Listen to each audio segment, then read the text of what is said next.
질문 하나로 시작을 하겠습니다. 여러분은 이 교회에 대해서 어떻게 생각하십니까? 교회를 어떤 곳이라고 보십니까? 그래서 신학적인 답을 원해서 이런 말씀을 드리는 것은 아닙니다. 교회가 어떤 곳인가, 그런 평소의 생각을 묻는 거죠. 난 그리스도인이고 내가 하나님 앞에 예배해야 할 그런 장소가 필요하니까 교회는 예배하는 곳. 또 내가 이제 하나님 앞에 기도하기 위해서 찾는 기도의 처소, 기도처. 아니면은 뭐 모임을 하거나 무슨 가르침을 받거나 하는 그런 이제 정도로 우리가 생각할 수도 있겠죠. 뭐 이제 특별한 교회관이라기보다는 우리가 신앙생활을 하면서 주변에 많은 교회들을 보게 되고 그런 교회들에 대한 얘기들을 듣게 되면서 참 저런 교회는 좋구나, 또 저런 면은 나쁘구나, 그런 이제 생각들을 하게 되고, 또 내가 출석하고 있는 교회가 이렇게 됐으면 좋겠다 하는 바람 정도로 우리가 가질 수가 있을 겁니다. 그런 생각을 제가 묻는 거죠. 교회라고 하는 곳은 하나님께서 복음을 통하여 세상 가운데 있는 우리를 구원하여 거기에 속하게 하셨습니다. 그러니까 세상에서 우리를 부르셔서 오늘 이 자리에 앉아있는 여러분들을 사랑의 교회에 속하게 하신 것이죠. 그리고 이곳에서 하나님은 우리에게 은혜를 베풀어 주시고 말씀으로 우리를 지도해 주시고, 또 이곳에서 영적인 관리를 받고, 살다가 또 어려운 일을 겪거나 문제가 생기면 이곳에 와서 우리가 기도하고 응답을 받고 하나님의 그 손길을, 살아계신 그 손길을 우리가 체험하게 됩니다.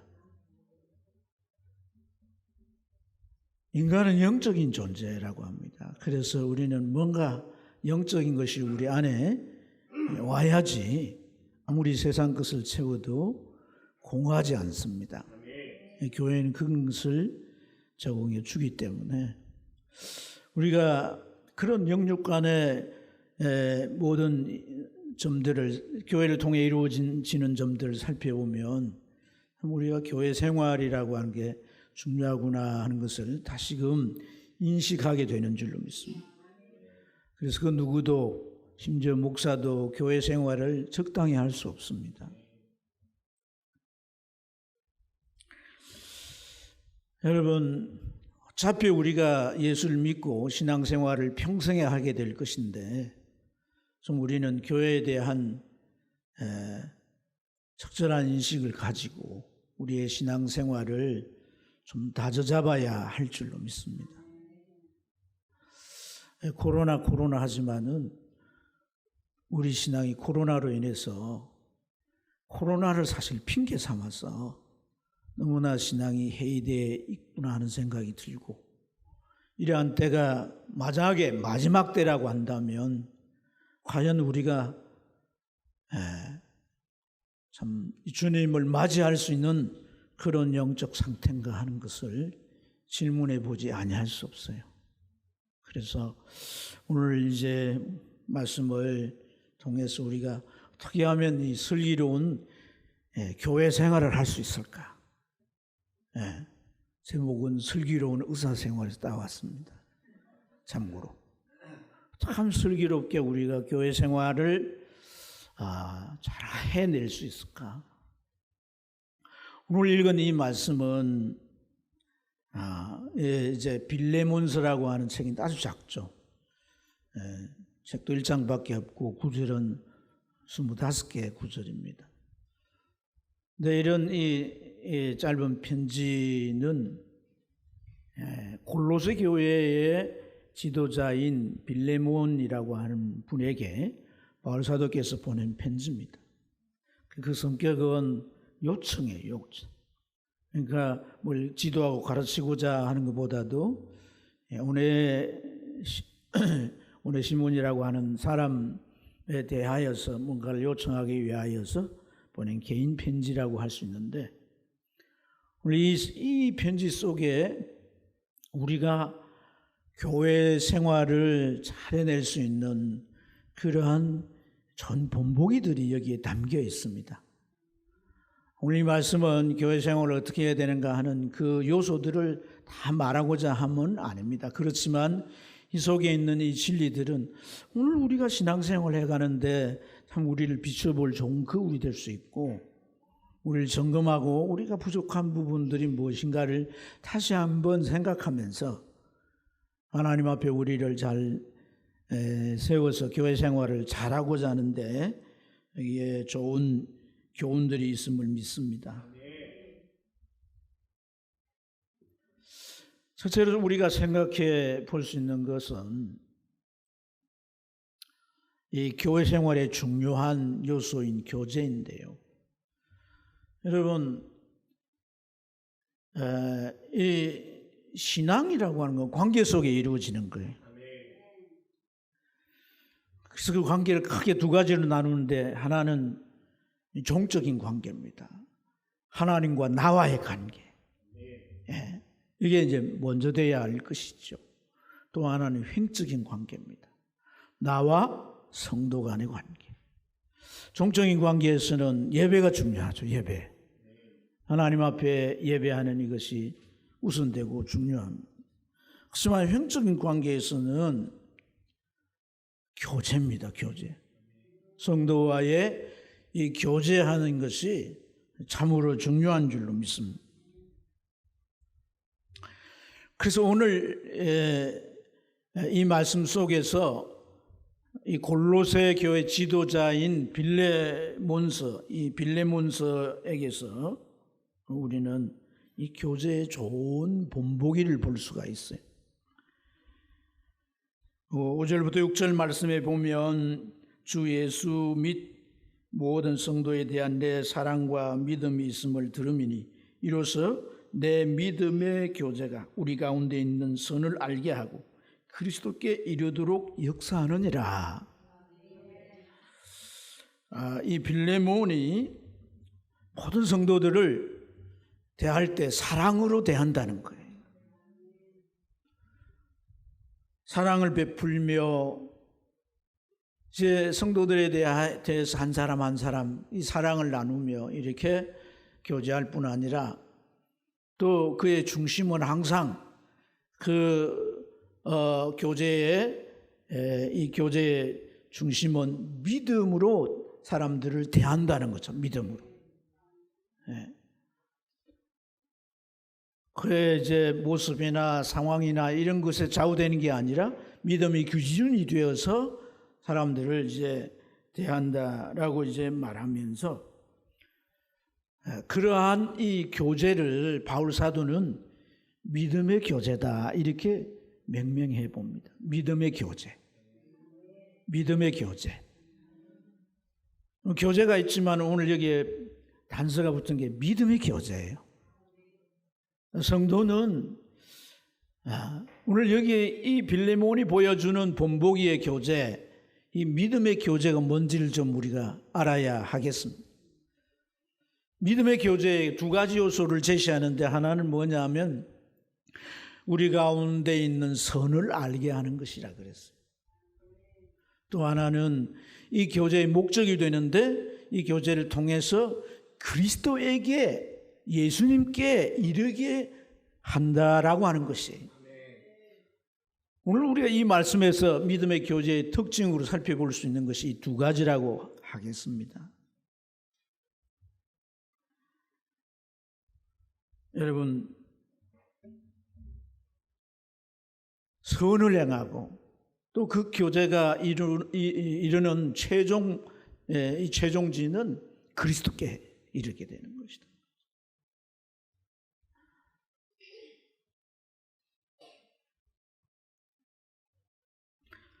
여러분, 이 그리스도께 이르거나 또 선을 행한다는 게 뭐겠어요? 선이라고 하는 개념은 덕에 가깝죠.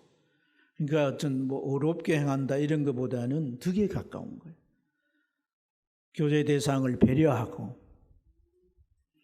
또한 그 사람에 대해서 존중히 여기며 그 사람의 필요를 살피고 도움이 필요하면 언제나 돕는 그런 이 선함을 가진 교제를 의미하는 줄로 믿습니다. 그리스도께 이르도록 한다라고 하는 그것은 교제의 이제 목표가 항상 예수님께 이르러야 되겠죠. 내가 결론이 되면 안 되는 겁니다. 사람이 결론이 되면 안 되는 거죠. 예수님께 이르러야 되는 거죠. 그럴 때 우리 교제 가운데 나타나시고 우리 가운데 그 손길을 허락하시고 함께 하시는 주님을 보게 되는 줄로 믿습니다. 요한 사도는 요한 1, 2, 3서에서 그런 말을 해요. 우리가 본바요, 들은바요, 만진바라. 근데 본바요, 들은바요, 만진바라고 하는 이러한 이 아주 입체적인 개념을 뭘로 설명하고 있느냐 하면 사귐이란 단어를 설명하고 있습니다. 교제입니다. 교제. 예수님은 이미 하늘로 올라가셨어요. 하지만 그 말씀을 들었습니다. 보았다, 만진바다. 그걸 어떻게 하는 거예요? 교제 속에 나타나신 주님이신 거죠. 우리가 부족하고 미흡하고 여러 가지 연약함이 있지만 주님께 이르려고 하는 그런 교제의 목적을 가질 때 채워지지 못한 부분을 주님은 그 교제 속에 채우십니다. 그래서 하나님의 손길을 보게 되는 것이고 우리의 인격이나 미비한 모든 것들을 만지시는 그런 교제가 일어나게 되는 줄로 믿습니다. 여러분, 사람은 어차피 이 교제하며 산다라고 하는 이것을 배제할 수가 없습니다. 우리가 흔히 들은 말 가운데 그런 말이 있죠. 사람은 사회적인 동물이다. 사회적인 존재다. 아리스토텔레스라는 철학자가 한 얘기인데 그는 덧붙여 그런 얘기를 했어요. 사람이 사회화하려고 하는 것, 교제하고 그래서 어떤 무리를 만들고 이렇게 하려고 하는 이런 사람의 심리와 행동은 선천적이다 그랬어요. 본능적이다. 그래서 사회화하려고 하는 충동이 인간 모두에게 있다는 거예요. 그렇게 하는 이유는 사람은 나를 비롯해서 타인과의 그 관계 속에서 내 존재를 느끼고 또한 앞으로 원하는 그런 존재를 확립해 갈 수 있다라고 생각하기 때문에 인간은 사회화를 할 수밖에 없다. 그런 얘기를 해요. 우리가 그런 면에서 보면 이 교회 안에서의 이 교제라고 하는 것은 필연적인 것이에요. 그래서 성경에서 가르치는 그런 바들을 통해서 이제 정리한 이 신학 가운데 교회론에는 교회의 중요한 사명이 뭐냐 하는 것을 5가지로 얘기해요. 예배가 중요하겠죠. 사명이죠. 또 하나님의 진리를 가르치는 것, 그 교육이라고 말씀할 수 있습니다. 뿐만 아니라 우리가 교회 안이든 교회 바깥이든 봉사하는 삶, 이 봉사를 행하는 것 또한 교회가 해야 할 중요한 사명이다 그랬어요. 그래서 예루살렘 교회가 그 지역이 흉년으로 어려울 때 성도들이 다 곡물이며 물질을 다 바쳐서 그 지역 사회를 규율하는 것을 볼 수가 있습니다. 어떤 사람은 집을 팔아가지고 그렇게 어려운 사람들을 돕고 나누기도 하잖아요.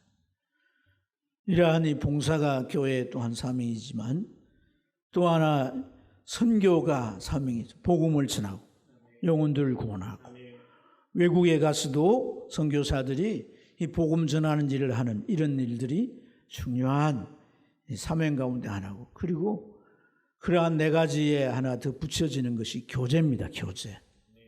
교제가 사명이라고 하는 것은 사람은 교제할 수밖에 없는 그런 본능을 가지고 있다는 거예요. 이 교제는 영적인 접착제가 되어서 우리를 하나로 묶어주고 결속시켜주기 때문에 이 교제라고 하는 이것은 우리에게 필연적인 것인 줄로 우리가 깨달아야 하겠습니다. 그래서 교제가 제대로 이루어지기만 하면 강력한 관계로 형성이 되는 거예요. 예수님이 하신 말씀 가운데 그런 비유가 있죠. 밭에 가라지가 있어요. 근데 그 가라지는 반만 차지하고 훅식들이 먹는 양분을 가로채잖아요. 그래서 제자들이 저 가라지 뽑을까요? 예수님은 뭐라고 말씀하십니까? 관두라. 가라지를 뽑다가 알고까지 상하게 된다. 왜 그러냐면 보이지 않는 뿌리가 서로 다 연결되어 있는 거예요. 그래서 가라지라 뽑지만은 알곡의 뿌리까지 상하게 될 수 있는 거예요. 같이 뽑힐 수도 있고 흔들릴 수도 있는 거죠. 교제가 부정적인 측면이라도 이 교제의 힘이 그렇게 강한 거예요. 그러나 우리는 건강한 교제를 해야 되는 거예요. 그 건강한 교제의 두 가지 요소가 뭐라 그랬습니까? 우리가 알고 있는 선, 그리스도께로 이르는 것. 할렐루야. 그래서 나의 교제는 선한가? 스스로에게 질문해 봐야 합니다. 내가 교회 안에서 교제하고 있는 이 나의 교제가 선한 교제인가? 스스로에게 물어보아야 할 줄 믿습니다. 배려하고 상대를 위하고 또한 주의 사랑으로 그의 필요를 채워주고 어려울 때 내 문제처럼 여기고 적극적으로 돕는 그런 다가감이 내 안에 있는가? 그런 아름다운 미덕이 잘 깔린 교제인가를 우리가 살펴봐야 되는 거예요. 또한 나의 교제는 예수님께 이르는가? 우리가 질문해 봐야 할 줄로 믿습니다. 주님의 성품, 그 인격, 그것이 바탕이 돼서 우리의 교제를 만들어가는가? 주님께서 우리에게 교훈하신 그런 여러 교훈들을 따라서 우리의 교제가 이루어지는가를 우리가 질문해 봐야 할 줄로 믿습니다. 그러나 여러분, 우리가 현실적인 접근을 해보면 우리의 교제가 무척이나 자기 본의에 매달려 있음을 말하지 아니할 수 없습니다. 사랑하는 여러분,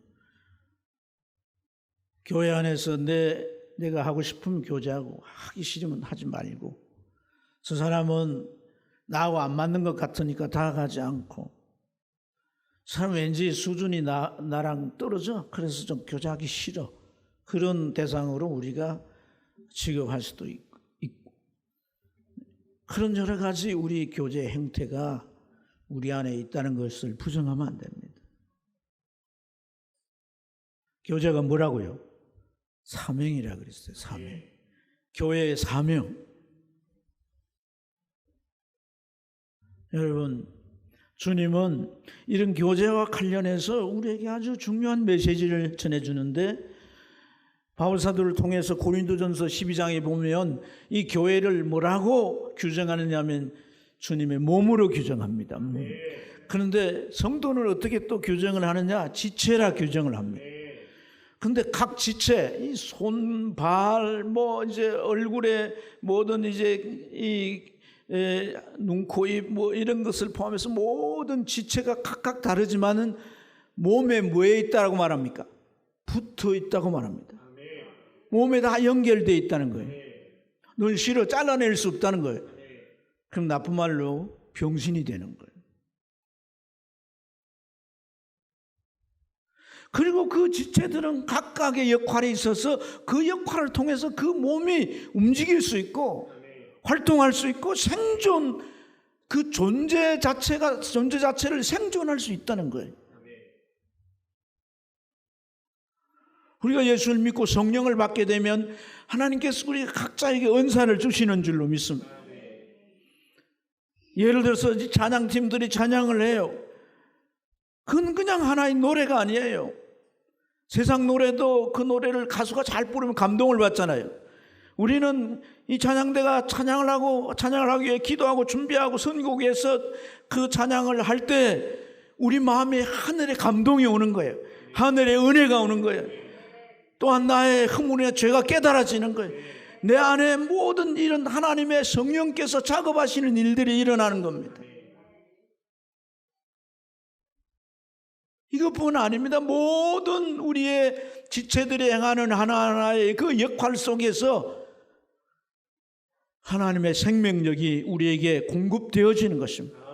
그렇기 때문에 어떤 지체든 다 귀하다는 거예요. 어떤 지체든. 그렇게 얘기하지 않습니까? 작고 약한 것일수록 더 요긴하다. 눈이 얼마나 작습니까? 그러나 이 눈의 요긴함은 말할 필요가 없을 거예요. 귀나 코나 입이나 다른 지체에 비해서 작을지라도 그 기능은 절대적으로 필요한 것이다.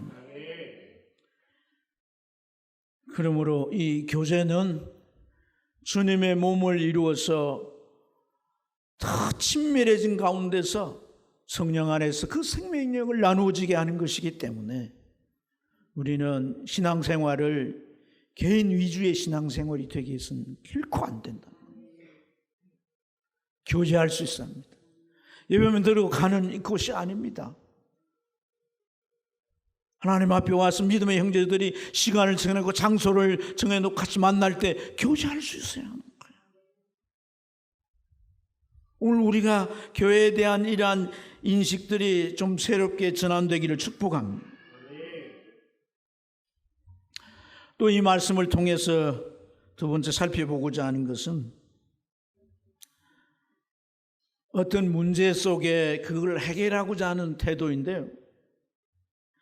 여러분, 어떤 관계가 지속되고 또 그 문제를 이제 이 해결해 가는 데 있어서 서로를 존중하고 또 끝까지 잘 배려하고 잘 그것을 처리하는 것에는 중요한 게 성숙됨입니다. 성숙됨. 인간됨, 때로는 성숙됨. 여러분, 우리의 내면의 성숙함이라고 하는 것이 우리 내면에 형성될 때 우리가 무엇인가를 하고자 할 때 그걸 처리할 때 그러한 성숙함이 고스란히 드러나게 되는 줄로 믿습니다. 또한 이 성숙함이라고 하는 것은 내가 예수님을 모시고 살아가면서 그 예수님을 닮아가는 증표인 줄로 믿습니다. 분명한 것은 내가 예수를 믿게 되면 반드시 뒤따라오는 하나가 있는데 그것이 뭐냐면 변화입니다. 변화. 많은 변화들이 일어납니다. 어떤 사람은 질병에서 치료함을 받는 변화가 일어나게 되고 어떤 사람은 어떤 이제 습관이나 중독에 벗어나는 변화가 일어나기도 하고 또 누구에게나 일어나는 변화는 이 내면의 변화인 것입니다. 그 성품과 인격이 주님을 닮아가는 것이지요. 11절 말씀을 보시면 그가 전에는 내게 무익하였으나 이제는 내게 나와 내게 유익함으로 라고 말씀했습니다. 이 말씀, 무익한 자가 유익한 자가 되었다라고 하는 것은 변화를 말하는 것이 아니겠어요. 이 말씀은 오네시모가 예수 믿기 전에, 주님 만나기 전에 무익한 자였으나 주님 만나고 그가 유익한 자로 변화되었다는 그런 비교의 설명입니다. 사실 오네시모는 이 빌레몬의 종이었지만은 사실 그가 행한 일을 보면 무익한 정도가 아니에요. 유해한 종이었지 않습니까? 유해한 종. 예? 그가 노예가 돼서 빌레몬의 집에 이제 들어왔습니다. 그런데 그가 이제 빌레몬 집에 들어와서 종살이를 하다가 나중에 어떤 일을 저지르냐면 주인의 금품, 이 돈과 보석들을 훔쳐서 달아났어요. 도망쳤습니다. 그래서 로마의 그냥 그 넓은 시에 그냥 그 속에 이렇게 숨어 살다가 바울을 만나게 되고 복음을 듣게 됐어요. 그리고 이 사람이 예수를 믿은 그리스도인이 된 것이죠. 그래서 바울과 함께 이렇게 지내고 있는 거예요. 바울은 이제 감옥에 있지만은 일종의 가택연금 같은 그런 현상인데 사람들이 출입할 수 있기 때문에 오늘 여기 오네시모도 바울과 함께 있을 수 있게 되었습니다. 그런데 그런 이 오네시모를 다시 빌레몬에게 돌려보내면서 어떤 얘기를 하냐면 이 사람이 네게 큰 죄를 지은 것을 용서해 주고 그를 용납해 주라. 그리고 이 사람을 자유한 자로 모든 이 종의 신분에서 해방시켜서 복음을 위해 살 수 있도록, 선교를 위해 헌신할 수 있도록 그렇게 해주라고 하는 요청이죠, 요청. 근데 여러분, 이 과정 속에서 이 바울의 태도가 보여주는 것이 성숙함이란 거예요. 성숙함. 그 성숙함을 우리가 어떻게 볼 수가 있느냐. 8절의 말씀에 보면 이러므로 내가 그리스도 안에서 아주 담대하게 내게 마땅한 일로 명할 수 있으나 이렇게 말씀합니다. 그러니까 내가 이 오네시모를 네가 이제 용서하고 나와 같이 선교하는데 이렇게 헌신할 수 있도록 보내달라 이렇게 한마디로 명할 수 있지만 그러지 아니한다는 거예요. 그러지 아니하고 내 승낙이 없이는 내가 아무것도 하지 안 할 것이다.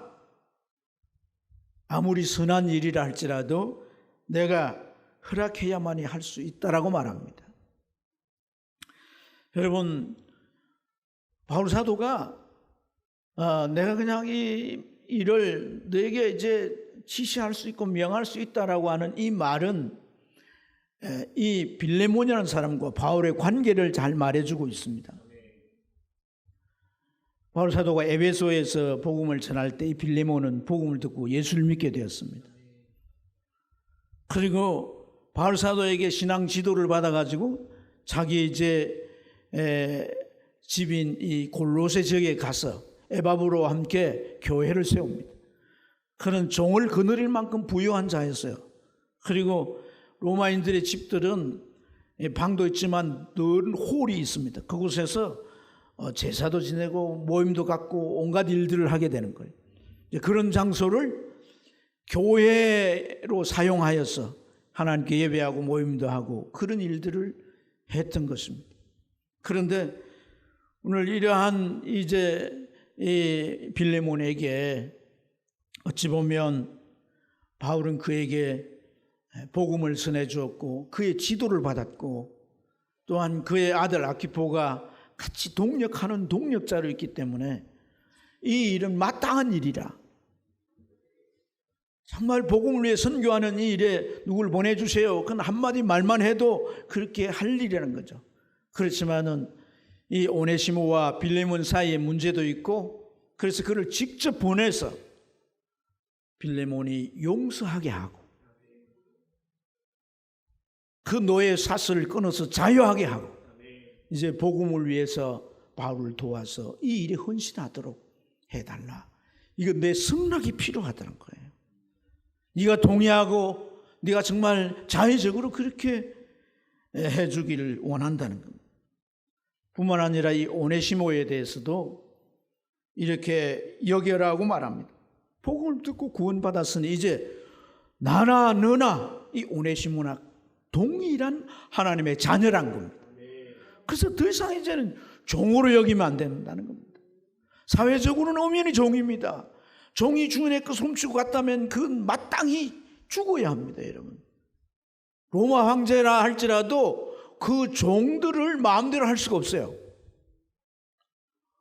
로마 사회는 이제 로마인들이 그 전쟁에서 이기면 그 나라 백성들을 다 데려와서 이 종으로 팔면 그 종을 가지고 개인의 집이든 국가든 다 운영해 갑니다. 그러니까 로마를 운영하는 근간이에요. 그래서 황제도 어떤 집의 종을 마음대로 할 수가 없는 거예요. 생사 여탈권이 주인에게 있는 겁니다.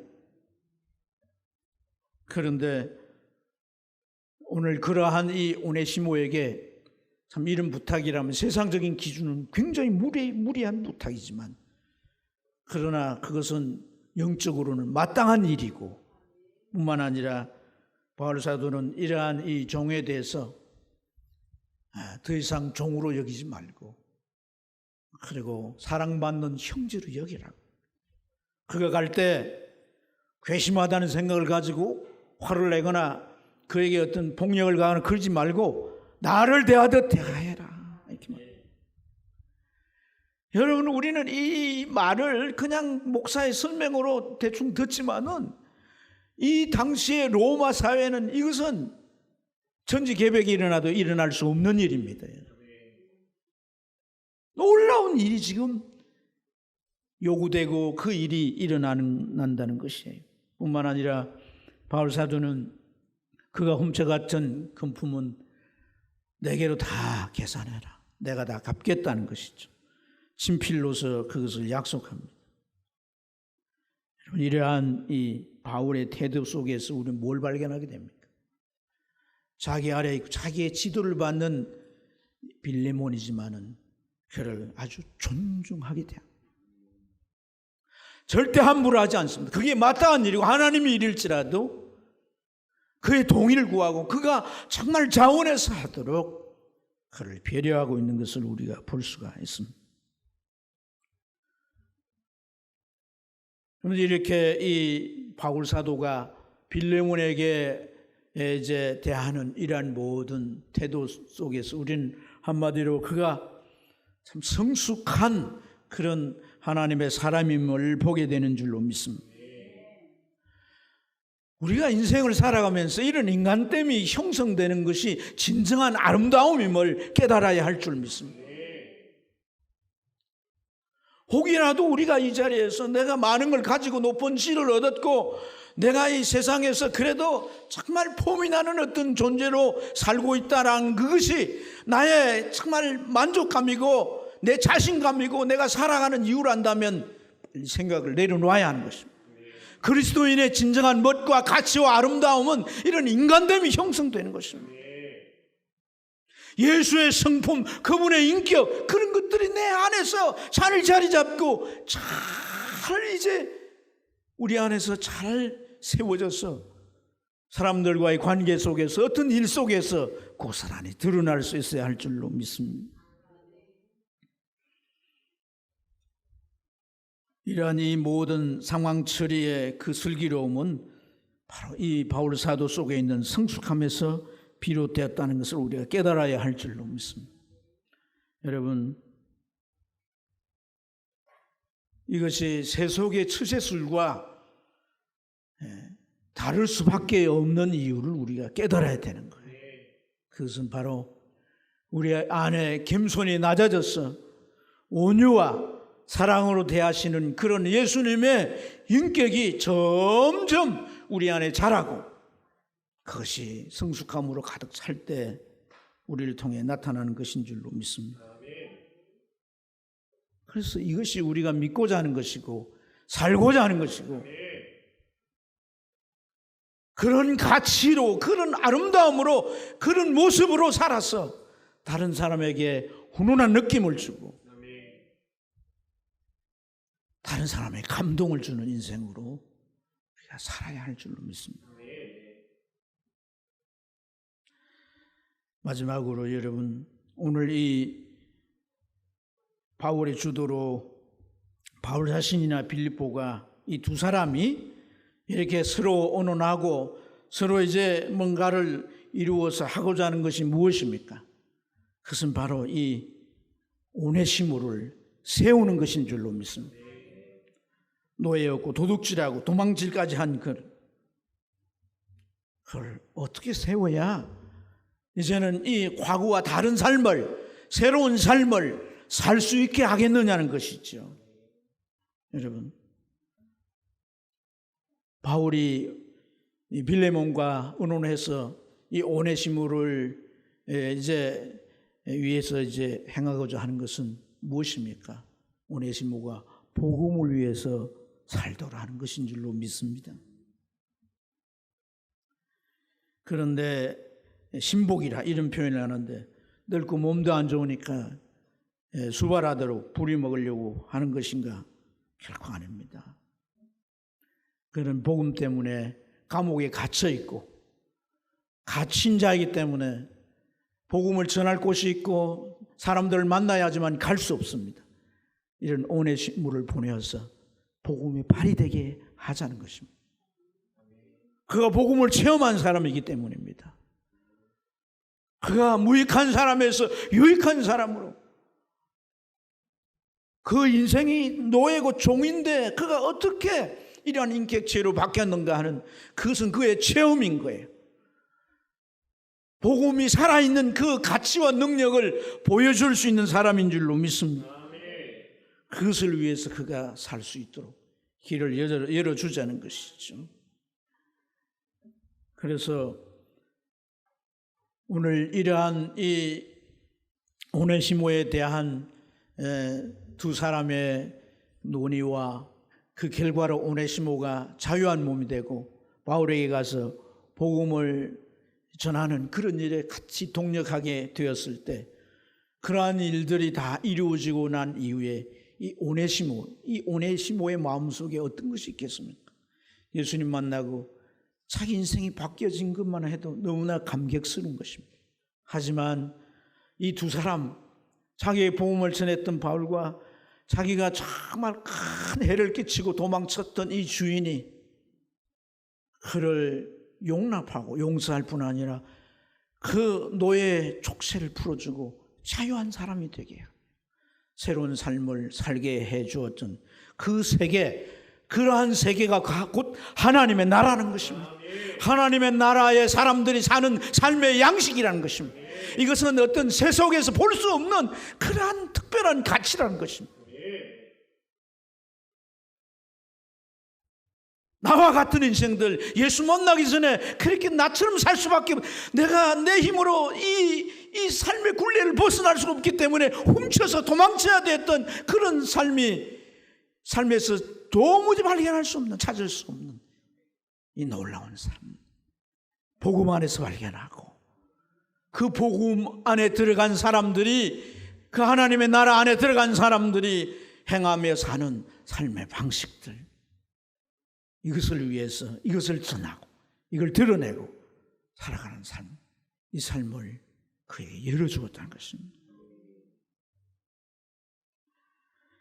그래서 역사의 기록들을 보면 이 오네시모는 그 이후에 스페인과 또 골로새와 에베소에 두 복음을 전합니다. 그리고 디모데에 이어서 에베소 교회 감독이 돼요. 에베소 교회 감독이라고 하는 말은 요즘 말로 하면 총회장과 같은 겁니다. 소아시아의 모든 교회를 돌보는 여러분 종의 신분인데요, 이렇게 엄청난 위치에 올라간 거예요.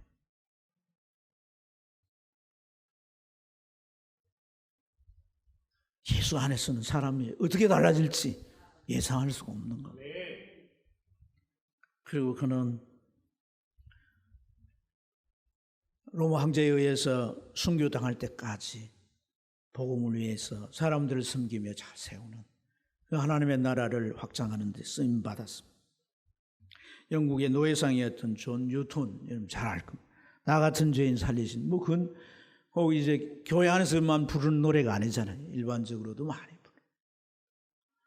이분은 참 높은 노예상이었어요. 배를 타고 저 아프리카 흑인들이 사는 곳에 가서 총칼로 위협하고 사람들을 잡아다가 저 이제 영국이나 일본에 팔았습니다. 미국에 이런 데 팔았습니다. 그렇게 살았던 사람이 폭풍 가운데 주님을 만나게 되고 그는 변화되게 됩니다. 그리고 주님을 위해 살기 위해 신학을 공부하고 나중에 영국 교회 목사가 되었어요. 영국의 교회는 국교입니다. 국교. 그래서 영국 교회 목사가 된다는 것은 아주 큰 이제 지위와 권위를 갖게 되는 거예요. 근데 이분이 주일날 설교할 때 그 목사의 권위를 상징하는 가운을 입고 나서 설교하는 게 아니라 노예복을 입고 가서 설교했다는 일화가 있습니다. 노예복을 입고. 왜 노예복을 입고 가서 설교했는가? 그 까닭을 물을 때 낯이 정말 악질이고 세상에서 가장 밑바닥에 있던 나를 주님 찾아와 만나주시고 나를 구원해 주시고 내 인생 송두리째 변화시켜 주시고 새로운 세계를 보며 살아갈 수 있게 해 주신 그 은혜를 잊지 않기 위해서 내가 이런 놈이요. 그래서 노예복을 입고 단상에서 설교한다. 사랑하는 여러분, 주님께서 하신 말씀 가운데 용서함을 많이 받은 자가 더 많이 나를 사랑하느니라 그랬어요. 오늘 우리에게 어떤 허물이 있고 어떤 연약함과 부족함이 있다 할지라도 주님은 우리에게 피로 적절한 사랑을 베풀어 주시는 줄로 믿습니다. 우리가 주의 나라를 이루어가는 이 교회 안에서 주님의 교회를 어떻게 하면 교회답게 세워갈 것인가 하는 말씀들을 나누었는데, 설기란 말은 어떤 일을 밝힌다는 거예요. 밝힌다. 그리고 그것을 잘 처리하는 것을 설기라 그럽니다. 여러분, 우리가 교회 안에서 뭐가 어떤 것이 교회 생활인가가 오늘 이 말씀을 통해 좀 밝혀지길 축복합니다. 현실적으로 부족한 이 교제가 이 말씀 속에서 더 깊어지길 축복합니다. 사람들에게 다가가고 그래서 서로를 나누고, 그러면서 우리 교제가 우리가 알고 있는 이 진리의 선을 따를 뿐 아니라 주님에 이르도록 교제 가운데 역사하신 그 주님을 볼 수 있도록, 그리고 우리가 결국 지향하는 그 모든 일들이 한 사람을 세워서 그 사람이 복음만에 살게 하며 하나님의 나라 양식으로 살아가게 해서 그가 이제 간 가정에, 그가 다니는 직장에, 그가 살아가는 삶의 영역에 그런 복음의 능력으로 삶의 양식을 드러내며 사는 복된 삶이 되기를 주님을 축복합니다.